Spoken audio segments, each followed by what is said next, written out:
राज्यात विधानसभा निवडणुकीतील विजयानंतर महायुतीनं पुन्हा एकदा सरकार स्थापन केले। देवेंद्र फडणवीस यांनी मुख्यमंत्री पदाची तर अजित पवार आणि एकनाथ शिंदे यांनी उपमुख्यमंत्री पदाची शपथ घेतल्यानंतर नुकताच मंत्रिमंडळाचा विस्तार झाला। यामध्ये महायुतीतील सर्वच पक्षांनी धक्कातंत्र वापरत ज्येष्ठांना वगळत नव्यानं संधी दिली आहे। दरम्यान भाजपतील अनेकांना मंत्रिपदाची आशा असताना मंत्रिमंडळात स्थान मिळालं नाही। त्यानंतर काहींनी नाराजी व्यक्त केली तर काहींनी शांत राहणं पसंत केलं। अशात ठाणे विधानसभा मतदारसंघाचे भाजपचे आमदार संजय केळकर यांनी मंत्रिपदाची संधी न मिळाल्यानं खदखद व्यक्त केली आहे। आमदार संजय केळकर हे सलग तिसऱ्यांदा ठाणे विधानसभा मतदारसंघातून भाजपकडून विजयी झालेत। त्यामुळे यंदा त्यांना मंत्रिमंडळात स्थान मिळेल अशी चर्चा होती, परंतु हिवाळी अधिवेशनापूर्वी झालेल्या विस्तारात त्यांना स्थान मिळालं नाही। यानंतर आता केळकर यांनी मंत्रिपद न मिळाल्याबद्दल खदखद व्यक्त केली आहे।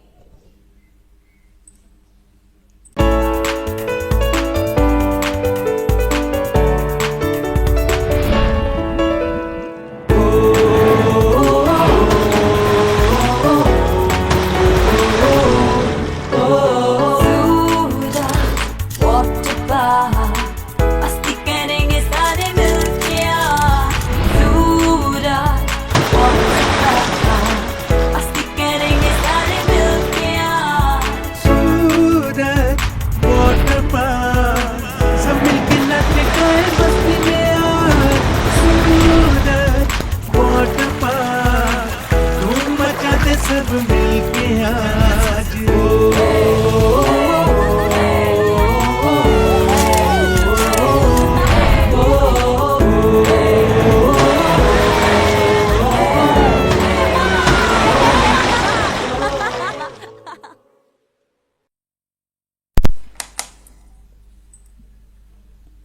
ठाणे महानगरपालिका क्षेत्रातील मुंब्रा, दिवा, कळवा, माजुडा, मानपाडा आणि वागळेतील काही भाग वगळता प्रभाग समितीमध्ये महाराष्ट्र औद्योगिक विकास महामंडळामार्फत पाणीपुरवठा केला जातो। महाराष्ट्र औद्योगिक विकास महामंडळाच्या पाणीपुरवठा योजनेच्या अंतर्गत 12वी गुरुत्व वाहिनीवर कटाई नाका ते मुकुंदपर्यंतच्या जलवाहिनीवर देखभाल दुरुस्तीचं काम करण्यात येणार आहे। परिणामी गुरुवारी 26 डिसेंबर रोजी रात्री 12 ते शुक्रवार 27 डिसेंबर रोजी रात्री 12 वाजेपर्यंत एकूण 24 तास पाणीपुरवठा बंद राहणार आहे। या शटडाऊनच्या कालावधीत ठाणे महानगरपालिकेअंतर्गत दिवा, मुंब्रा प्रभाग क्रमांक 26 आणि 31चा काही भाग वगळता आणि कळवा प्रभाग समितीमधील सर्व भागांमध्ये आणि वागळे प्रभाग समितीमधील रूपादेवीपाडा, किसननगर नंबर 2, नेहरू नगर तसंच मानपाडा प्रभाग समिती अंतर्गत कोलशेत, खालचा गाव येथील पाणी पुरवठा 24 तासांसाठी पूर्णपणे बंद राहणार आहे। पाणी पुरवठा सुरू झाल्यानंतर पुढील 1 ते 2 दिवस कमी दाबानं पाणी पुरवठा होईल याची कृपया नागरिकांनी नोंद घ्यावी। दरम्यान कपातीच्या कालावधीत पाणी काटकसरीने वापरून ठाणे महानगरपालिकेस सहकार्य करावं असं आवाहन महापालिकेच्या पाणी पुरवठा विभागातर्फे करण्यात आले। अंमली पदार्थ विकणाऱ्या एका महिलेसह दोघांना मुंब्रा पोलिसांनी अटक केली आहे। त्यांनी विक्रीसाठी जवळ बाळगलेल्या मेफेड्रॉन पावडर अर्थात एमडी या अंमली पदार्थासह एकूण 6,23,900 रुपये किमतीचा मुद्देमाल पोलिसांनी ताब्यात घेतलाय। मुंब्रा बायपास रस्त्यावरील सध्या बंद असलेल्या टोलनाक्याजवळ एमडी पावडर विकण्यासाठी काही जण येणार असल्याची माहिती पोलिसांना मिळाली होती।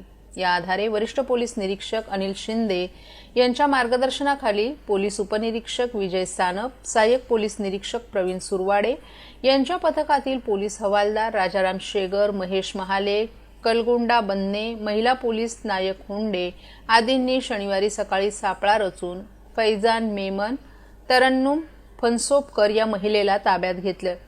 त्यांच्या अंगझडती घेतला असता त्यांच्याकडे त्यांनी विक्रीसाठी जवळ बाळगलेली 102 आणि 200 ग्रॅम एमडी पावडर आढळली आहे। त्याच्याजवळ असलेला इतर मुद्देमाल ताब्यात घेऊन पोलिसांनी या दोघांनाही अटक केली आहे। 26 जानेवारी 2025 म्हणजेच आगामी प्रजासत्ताक दिन सोहळ्यातील संचलनासाठी यंदा 15 राज्य आणि केंद्रशासित प्रदेशांचे चित्ररथ निवडण्यात आलेत। या यादीत महाराष्ट्राच्या चित्ररथाला परवानगी मिळाली नाही। मागच्या वर्षी महाराष्ट्र सरकारनं मराठी रंगभूमीच्या 175 वर्षाच्या इतिहासावर आधारित चित्ररथाचा प्रस्ताव सादर केला होता। त्यानंतर शिवराज्याभिषेकाच्या 350व्या वर्षाचा चित्ररथ सादर करण्याचा प्रस्ताव देण्यात आला आणि अगदी अखेरच्या क्षणी तो मंजूर झाला। त्यावर आता राज्याचे मुख्यमंत्री देवेंद्र फडणवीस यांनी मोठी प्रतिक्रिया दिली आहे. 26 जानेवारी 2025 साली प्रजासत्ताक दिनाच्या निमित्तानं चित्ररथाबाबत आधीच सांगितलंय, त्यावरून वारंवार सांगण्याची आवश्यकता नसल्याचं फडणवीस यांनी सांगितलं. त्या ठिकाणी सगळ्या राज्यांचे चित्ररथ असतात. आपल्यालाही बोलवण्यात आले, मात्र त्यातील 15 चित्ररथ रस्त्यावर असतात. बाकी एका ठिकाणी लोकांकरिता पाहण्याकरिता ते ठेवले जातात. आलटून पालटून राज्यांना संधी मिळते. गेल्या 4 वर्ष आपल्याला संधी मिळाली, म्हणूनच यावर्षी आपल्याला संधी मिळाली नाही. मागच्या वर्षी मोठ्या 3 राज्यांना संधी देण्यात आली नव्हती. त्यामुळे याच्यात काही वेगळं होत आहे किंवा महाराष्ट्राला डावललं जात आहे वगैरे असं काही नाही. पुन्हा एकदा विनंती करून बघणार आहोत की समजा अजून काही तुम्ही समावेश करणार असाल तर महाराष्ट्राचा करा. यामध्ये रुटीन आहे, त्यामुळे कुठलाही वेगळेपण नाही, असंही फडणवीस यांनी स्पष्ट केले. महाराष्ट्रातील भगिनींना आधार देणारी राज्य शासनाची मुख्यमंत्री माझी लाडकी बहीण योजना. या योजनेअंतर्गत अल्प उत्पन्न गटातील 21 ते 65 वयोगटाच्या भगिनींना मिळणार दरमहा 1500 रुपयाची मदत. अर्ज करण्यासाठी 31 ऑगस्ट 2024 पर्यंत मुदतवाढ. कुटुंबाचं वार्षिक उत्पन्न 2.5 लाख रुपयांपेक्षा कमी असलेल्या महिला पात्र. कुटुंबाकडे पिवळं किंवा केशरी रेशन कार्ड असल्यास उत्पन्नाचा दाखला आवश्यक नाही. पांढरं रेशन कार्ड असेल किंवा रेशन कार्ड नसेल तर कुटुंबाचं वार्षिक उत्पन्न 2.5 लाखांपेक्षा कमी असल्याचा दाखला आवश्यक. योजनेसाठीचा ऑनलाईन अर्ज नारी शक्ती दूत ऍप वरून किंवा पोर्टलवर भरता येईल. ज्या भगिनींना ऑनलाईन अर्ज भरता येत नसेल त्यांच्यासाठी अंगणवाडी, ग्रामपंचायत, वॉर्ड ऑफिस, सेतू सुविधा केंद्रामध्ये किंवा आशाताई बचत गटाच्या CRP यांची मदत उपलब्ध. आता आपल्याला अभिमानानं म्हणता येईल, सुखी आणि सुरक्षित आहे माझी लाडकी बहीण.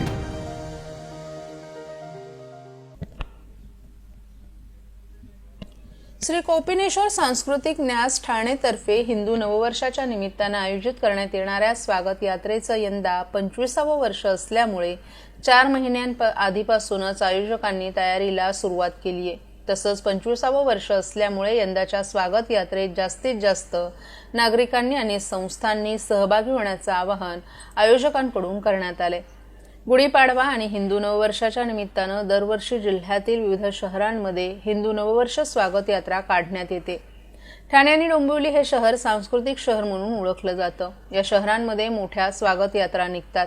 या यात्रेच्या माध्यमातून सांस्कृतिक परंपरेचं दर्शन घडवण्याबरोबरच विविध सामाजिक संदेश दिले जातात. तरुणांपासून ते ज्येष्ठांपर्यंतच्या सर्वच वयोगटातील नागरिक तसंच शहरातील संस्थांचा या स्वागत यात्रेत सहभाग असतो.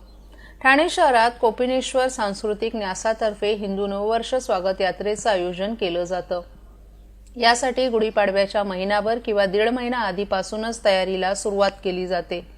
बैठकीत शहरातील विविध तसंच गुढीपाडव्याच्या 3 दिवस आधीपासून विविध सांस्कृतिक कार्यक्रमांची रेलचेल पाहायला मिळते. यंदा स्वागत यात्रेला 25 वर्ष पूर्ण होत आहेत. त्यामुळे 4 महिन्या आधीपासूनच आयोजकांनी तयारीला सुरुवात केली आहे. या संदर्भातील बैठक काल पार पडली. या बैठकीत शहरातील साधारणतः 20 संस्थांनी सहभाग नोंदवला होता. विविध विषयांवर बैठकीत चर्चा करण्यात आली.